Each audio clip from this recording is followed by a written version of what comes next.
ओम नमो भगवते वासुदेवाय नमः। आपके अपने YouTube चैनल जय मां कंजक में आपका बहुत बहुत स्वागत है। भगवान लक्ष्मी नारायण की कृपा आप और आपके परिवार पर सदा सर्वदा बनी रहे। श्रीमद् भागवत पुराण की कथाओं को आगे बढ़ाते हुए आज की कथा का आरंभ हम भरत वंश का वर्णन राजा रंती देव की कथा अध्याय से करेंगे।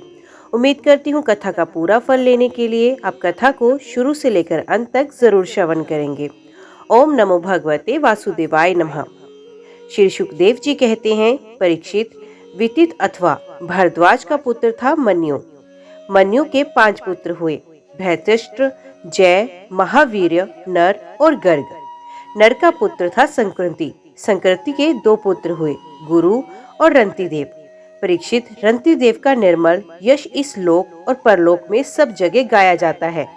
रंतिदेव आकाश के समान बिना उद्योग के ही देववश प्राप्त वस्तु का उपभोग करते और दिनों दिन उनकी पूंजी घटती जाती।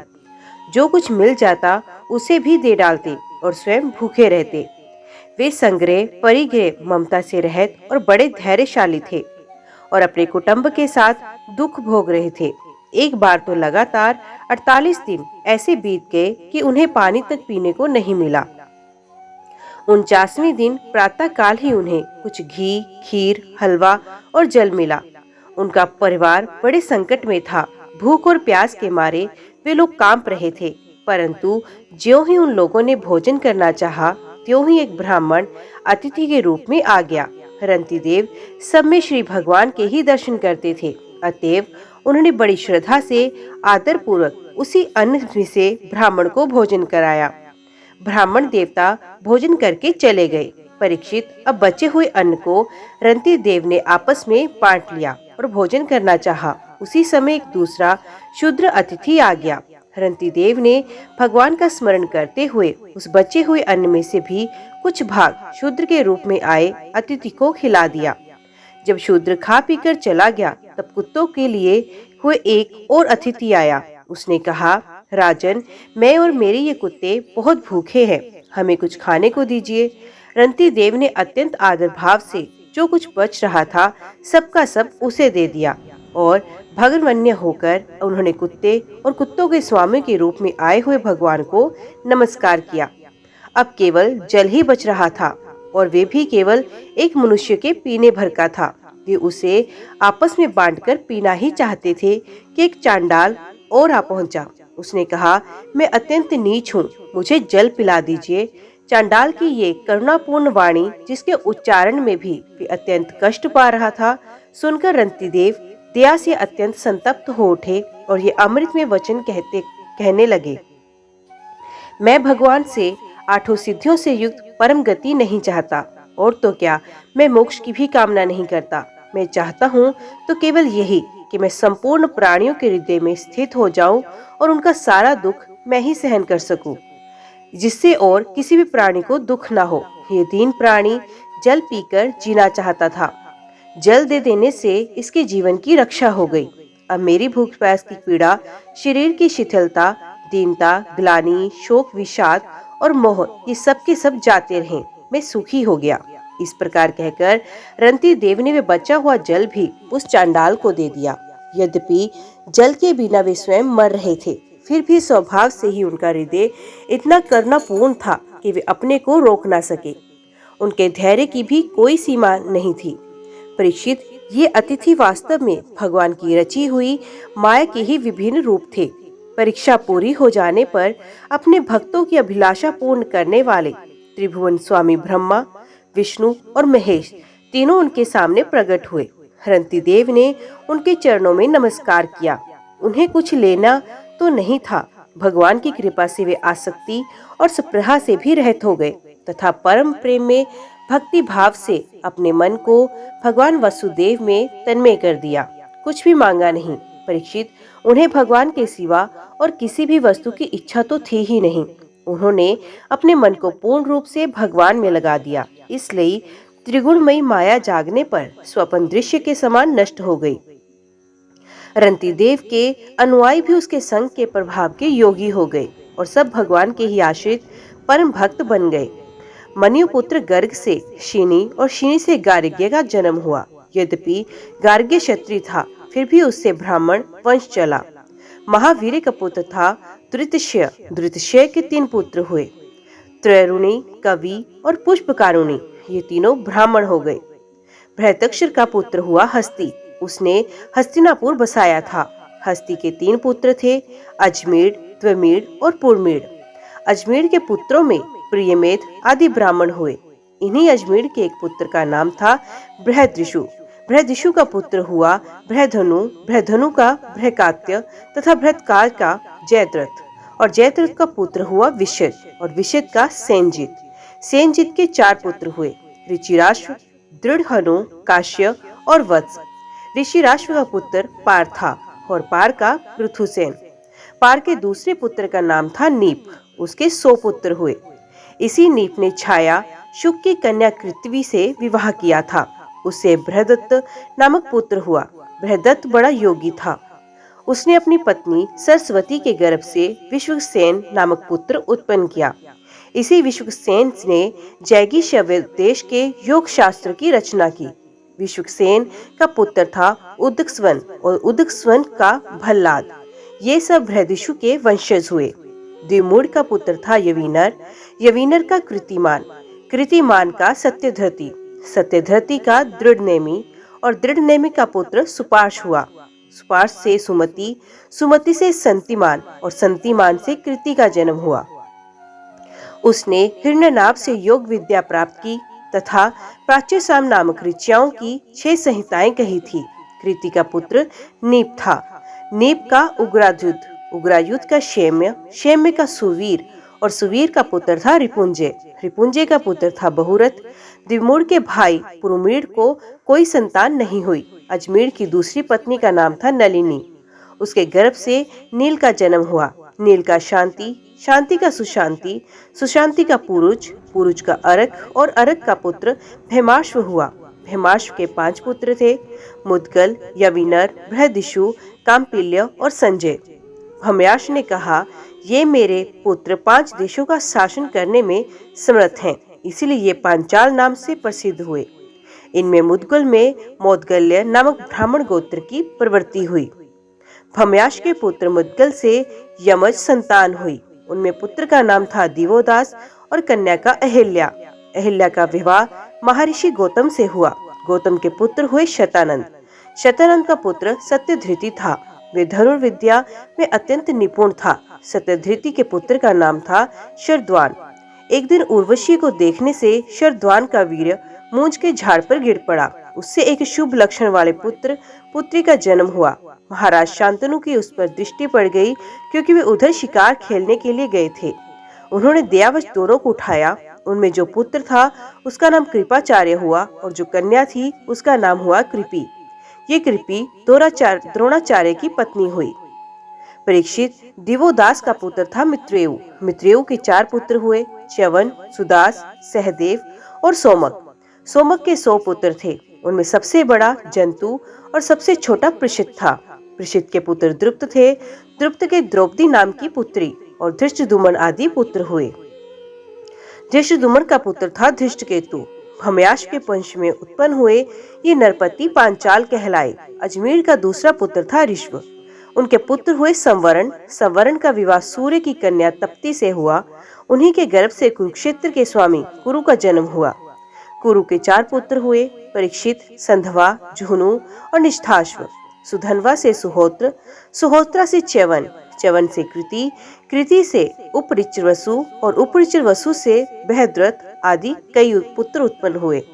उनमें बृहद्रथ, कुशाम, मत्स्य, प्रतग्र और चेदिप आदि चेदी देश के राजा हुए। बृहद्रथ का पुत्र था कुशाग्र, कुशाग्र का ऋषभ, ऋषभ का सत्यहित, सत्यहित का पुष्पवान और पुष्पवान के जहू नामक पुत्र हुआ। बृहद्रथ की दूसरी पत्नी के गर्भ से एक शरीर के 2 टुकड़े उत्पन्न हुए। उन्हें माता ने बाहर फेंकवा दिया। तब जरा नाम की राक्षसी ने जियो जियो इस प्रकार कहकर खेल खेल में उन दोनों टुकड़ों को जोड़ दिया।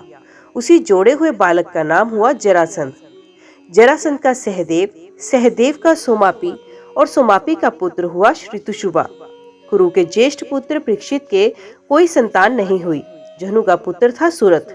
सूर्थ का विदुरथ, विदुरथ का सार्वभौम, सार्वभौम का जयसेन, जयसेन का राधिक और राधिक का पुत्र हुआ अयुत, अयुत का क्रोधन, क्रोधन का देवातिथि, देवातिथि का ऋष्य, ऋष्य का दिलीप और दिलीप का पुत्र हुआ प्रतीप।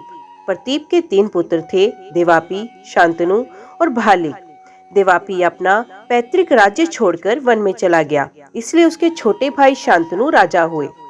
पूर्व जन्म में शांतनु का नाम महाभिष था। इस जन्म में भी वे अपने हाथों से जिसे छू देते थे, वे बूढ़े से जवान हो जाता, उसे परम शांति मिल जाती। इसी करामात के कारण उनका नाम शांतनु हुआ। एक बार शांतनु के राज्य में 12 वर्ष तक इंद्र ने वर्षा नहीं की।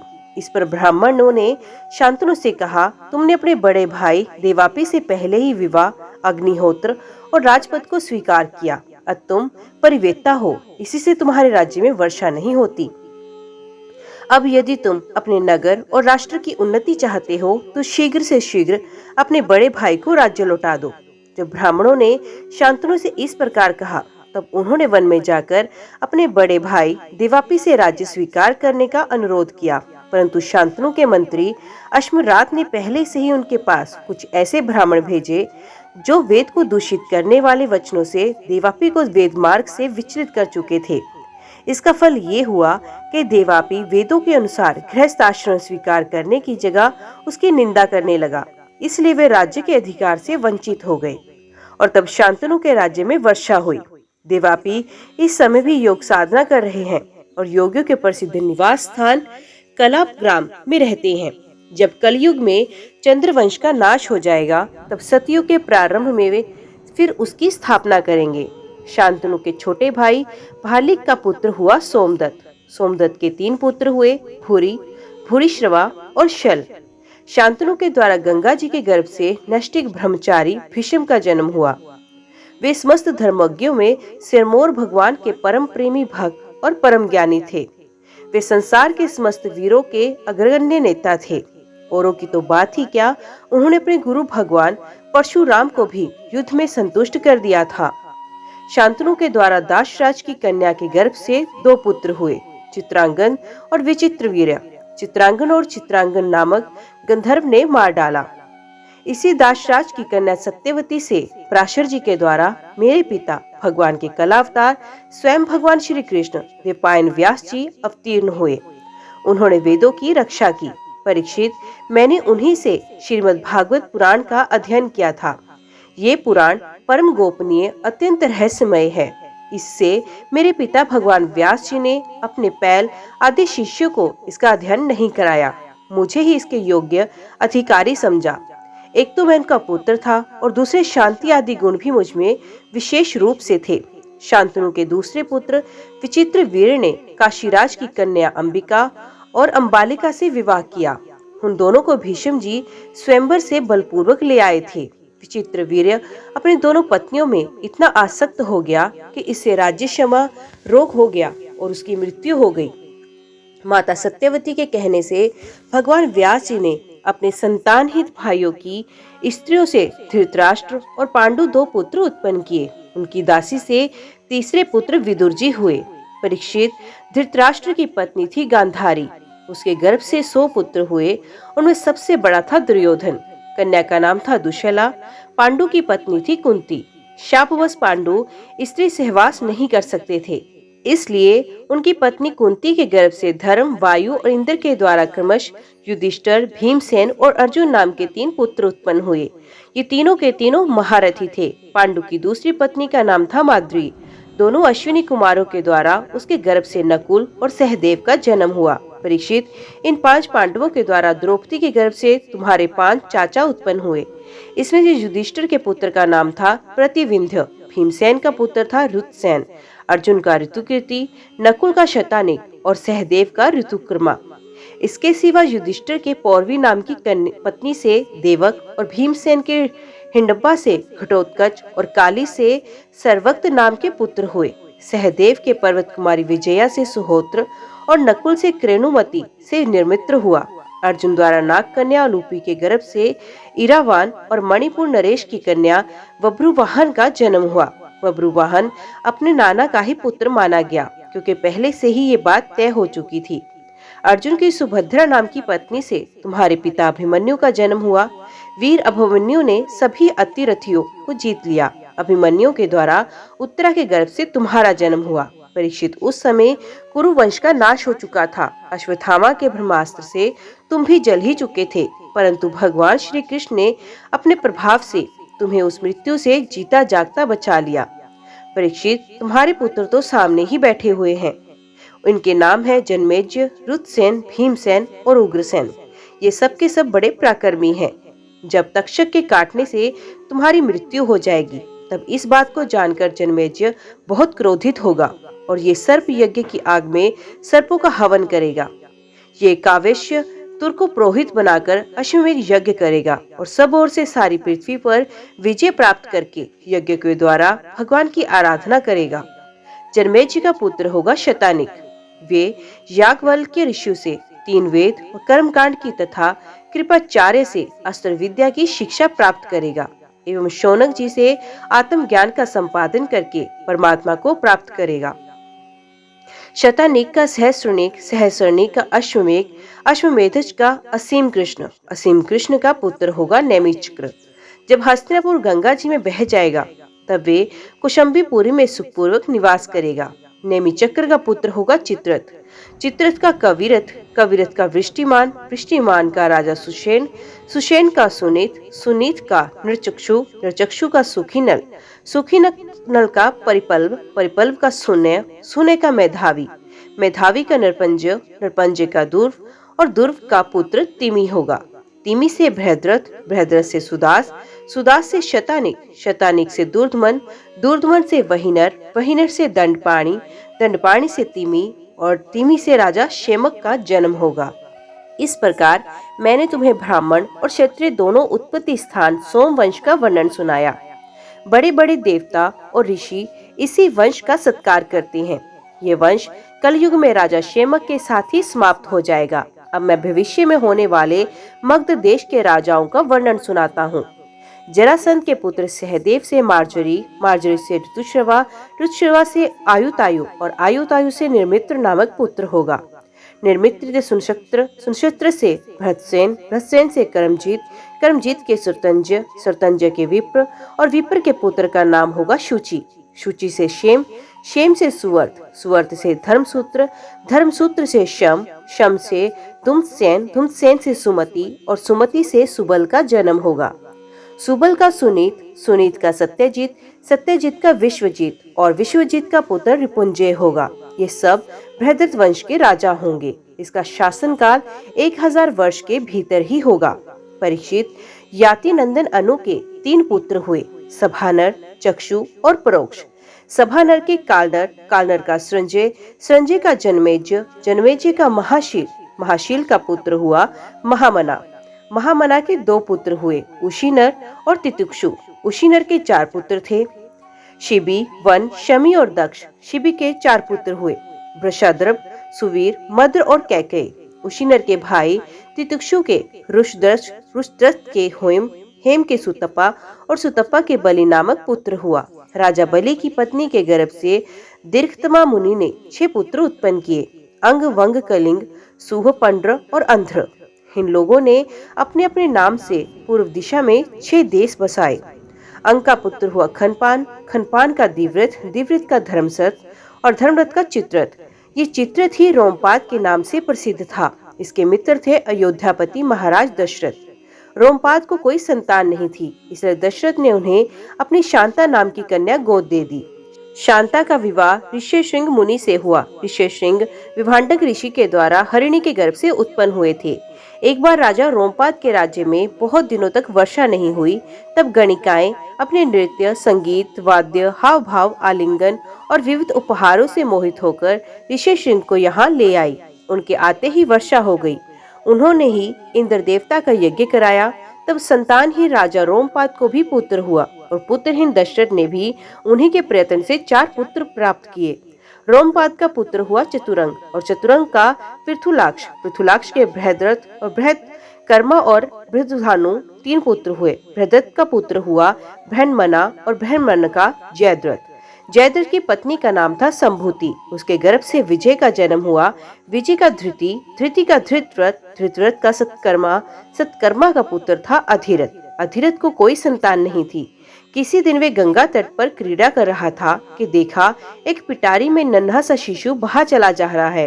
वे बालक कर्ण था, जिसे कुंती ने कन्यावस्था में उत्पन्न होने के कारण उस प्रकार बहा दिया था। अधिरथ ने उसी को अपना पुत्र बना लिया। परीक्षित राजा कर्ण के पुत्र का नाम था वृषसेन। याति के पुत्र द्रुह से वभ्रु का जन्म हुआ। वभ्रु का सेतु, सेतु का आरब्ध, आरब्ध का गांधार, गांधार का धर्म, धर्म का धृत, धृत का दुर्मना और दुर्मन का पुत्र प्रचेता हुआ। प्रचेता के 100 पुत्र हुए। ये उत्तर दिशा में मलेशियों के राजा हुए। याति के पुत्र तुर्वसु का वहिनी का भरत, भरत का भानुमान, भानुमान का त्रिभानु, त्रिभानु का उदार बुद्धि करधम और करधम का पुत्र हुआ मरुत। मरुत संतानहीन था, इसलिए उसने पुरुवंशी दुष्यंत को अपना पुत्र बनाकर रखा था। परंतु दुष्यंत राज्य की कामना से अपने ही वंश में लौट गए। परीक्षित, अब मैं राजा याति के बड़े पुत्र यदु के वंश का वर्णन करता हूँ। परीक्षित, महाराज यदु का वंश परम पवित्र और मनुष्यों के समस्त पापों को नष्ट करने वाला है। जो मनुष्य इसका श्रवण करेगा वे समस्त पापों से मुक्त हो जाएगा। इस वंश में स्वयं भगवान परब्रह्म श्री कृष्ण ने मनुष्य के से रूप में अवतार लिया था। यदु के 4 पुत्र थे, सहरजित, क्रोष्टा, नल और रिपु। सहरजित से शतजित का जन्म हुआ। शतजित के 3 पुत्र थे, महाहय, वेणुहय और हेहे। हेहे का धर्म, धर्म का नेत्र, नेत्र का कुंती, कुंती का सोहनजी, सोहनजी का महेशमान और महेशमान का पुत्र भद्रसेन हुआ। भद्रसेन के 2 पुत्र थे, दुर्मुद और धनक। धनक के 4 पुत्र हुए, कृतवीर्य, कृताग्नि, कृतवर्मा और कृत्योजा। कृतवीर्य का पुत्र अर्जुन था। वे 7 द्वीपों का एक क्षत्रिय सम्राट था। उसने भगवान के अंश अवतार श्री दत्तात्रेय जी से योग विद्या, अणिमा, लघिमा आदि बड़ी बड़ी सिद्धियां प्राप्त की। इसमें संदेह नहीं कि संसार का कोई भी सम्राट यज्ञ, दान, तपस्या, योग, शस्त्र ज्ञान, पराक्रम और विजय आदि गुणों से कृतवीर्य अर्जुन की बराबरी नहीं कर सकेगा। सहस्रबाहु अर्जुन 85,000 वर्ष तक 6 इंद्रियों से अक्षय विषयों का भोग करता रहा। इस बीच में ना तो उसके शरीर का बल ही क्षीण हुआ और ना तो कभी उसने यही स्मरण किया कि मेरे धन का नाश होगा। उसके धन के नाश की तो बात ही क्या, उसका ऐसा प्रभाव था कि उसके स्मरण से दूसरों का खोया हुआ धन भी मिल जाता था। उसके 1000 पुत्रों में से केवल 5 ही जीवित रहे। शेष सब परशुराम जी की क्रोधाग्नि से भस्म हो गए। बचे हुए पुत्रों के नाम थे जयध्वज, शूरसेन, वृषभ, मधु और उर्जित। जयध्वज के पुत्र का नाम था तालझंग। तालझंग के 100 पुत्र, वे तालझंग नामक क्षत्रिय कहलाए। महर्षि औरव की शक्ति से राजा सगर ने उनका संहार किया। उन 100 पुत्रों में सबसे बड़ा था वितिहोत्र। वितिहोत्र का पुत्र मधु, मधु के 100 पुत्र थे। उनमें सबसे बड़ा था वृषण।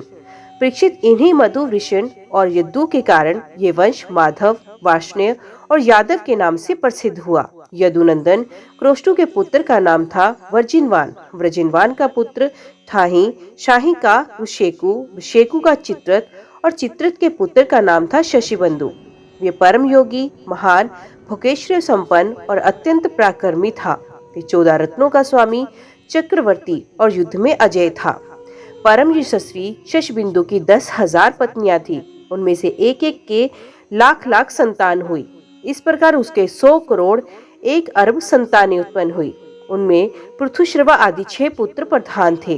पृथुश्रवा के पुत्र का नाम था धर्म। धर्म का पुत्र उष्णा हुआ। उसने 100 अश्वमेघ यज्ञ किए थे। उष्णा का पुत्र था रुचक। रुचक के 5 पुत्र हुए। उनके नाम सुनो: पुरुजित, रुकुम, रुकमेशु, पृथु और ज्यामक। ज्यामक की पत्नी का नाम था शैब्या। ज्यामक के बहुत दिनों तक कोई संतान नहीं हुई, परंतु उसने अपनी पत्नी के भय से दूसरा विवाह नहीं किया। एक बार वे अपने शत्रु के घर से भोज्या नाम की कन्या हर लाया। जब शैब्या ने पति के रथ पर उस कन्या को देखा, तब वे चिढ़कर अपने पति से बोली, कपटी, मेरे बैठने की जगह पर आज किसे बैठा कर लाए हो? ज्यामक ने कहा, ये तो तुम्हारी पुत्र वधू है। शैब्या ने मुस्कुराकर कहा, मैं तो जन्म से ही बांझ हूँ और मेरी कोई सौत भी नहीं है, फिर ये मेरी पुत्र वधू कैसे हो सकती है? जयामग ने कहा, रानी, तुमको जो पुत्र होगा उसकी ये पत्नी बनेगी। राजा जयमग के इस वचन को विश्वदेव और पितरों ने अनुमोदन किया। फिर क्या था, समय पर शैब्य का गर्भ रहा और उसने बड़ा ही सुंदर बालक उत्पन्न किया। उसका नाम हुआ विदर्भ। उसी ने शैब्य की 7वीं पुत्र वधू भोज्या से विवाह किया। ओम नमो भगवते वासुदेवाय नमः। आज की वीडियो में इतना ही। उम्मीद करती हूँ वीडियो आपको पसंद आई होगी। वीडियो पसंद आई हो तो वीडियो को लाइक और चैनल को सब्सक्राइब जरूर कीजिएगा। जय श्री हरि लिखकर कमेंट बॉक्स में अपनी हाजिरी और अपने सुझाव देना ना भूलिएगा। तो मिलते हैं अगली अध्याय के साथ। तब तक के लिए देखते व सुनते रहिए। जय मां कंजर, जय माता दी।